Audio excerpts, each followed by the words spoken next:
Hello everyone, this is Dr. Geeta Shamnani.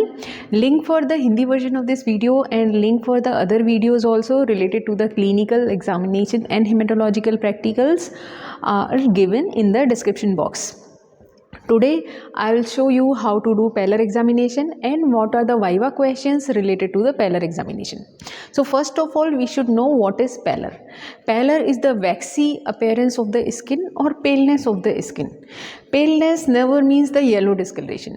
Usually we get confused in paleness and yellow discoloration. So here we have paleness means decreased pinkishness of the skin or mucous membrane.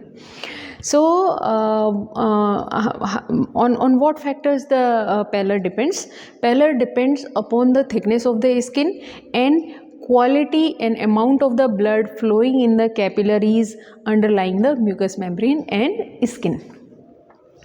Now usually we get confused between the terms pallor and anemia. Anemia is pathological condition and pallor is the clinical sign.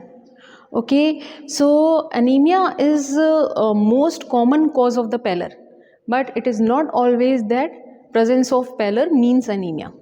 Okay, one more term is there, plethora, okay, which is opposite to the pallor.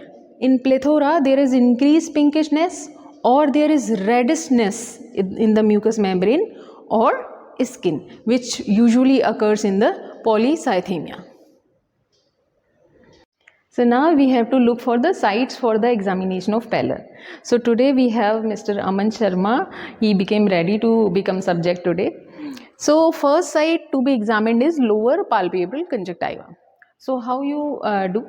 You have to drag the lower lid downwards and both the lower lids together so that you can see both the conjunctiva together.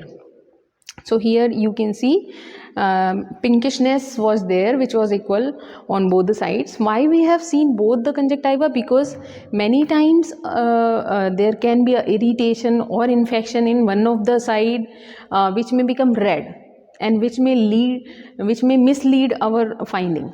So that is why you have to look at both the conjunctiva together. Now in the picture I have shown you how pallor looks in the conjunctiva, palpebral conjunctiva. Then next point is tongue. You ask your subject to protrude his tongue and you have to look at the dorsum of the tongue and tip of the tongue for the presence of pallor. Aman thoda jeeb nikalni hai. So look at the dorsum and tip of the tongue, there is no pallor. In the given picture I have shown you how pallor looks in the tongue.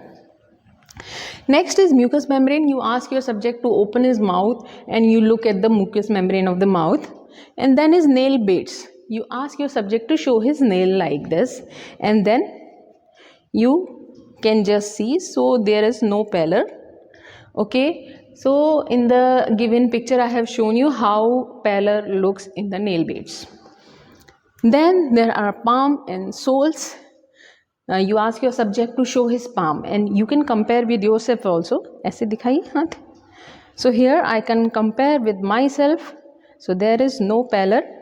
You have to look at the palmar creases also.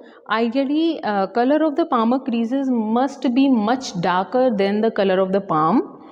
In case if it is lighter, then there may be presence of severe anemia. Okay, so here it is normal, so there is no pallor. Looking at the palm. In the picture I have shown you how pallor looks in the palm. Then you can look at the general skin surface also. So here you can look at the face, you can look at the hands of the patient, any of the skin surface of the patient.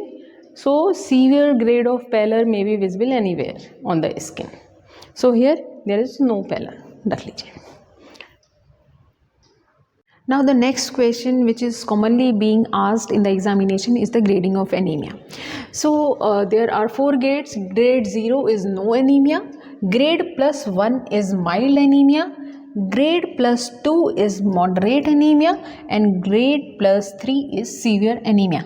Now the WHO has given one classification in which on the basis of hemoglobin anemia has been categorized into mild, moderate and severe.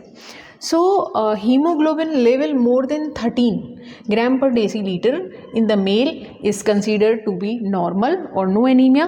In female, more than 12 gram per deciliter is considered to be no anemia.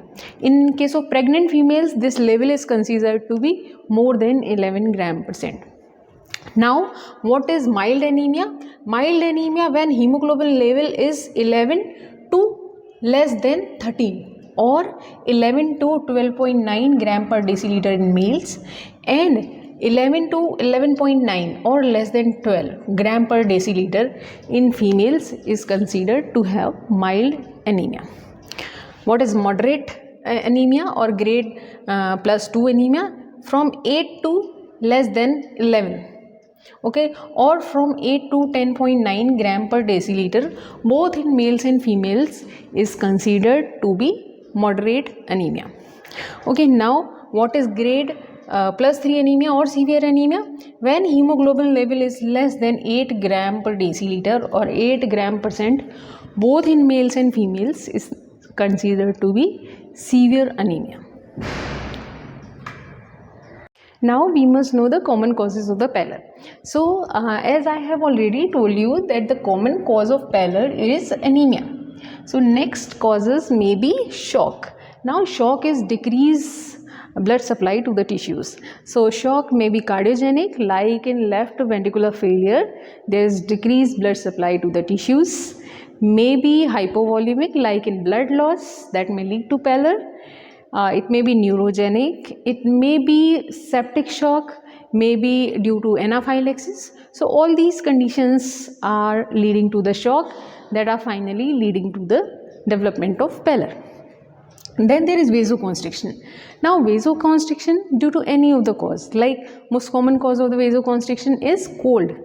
Like in cold also there will be development of pallor, along with the skin will be cold in that condition. So next is myxedema. In myxedema there is, although there is anemia, but along with that there is increased thickening of the skin, so that leads to the pallor. This Sheehan syndrome. In Sheehan syndrome also there is anemia, but degree of the pallor is disproportionately high than the anemia. So these are the causes of pallor. So this was all about the examination of pallor and common viva questions related to pallor.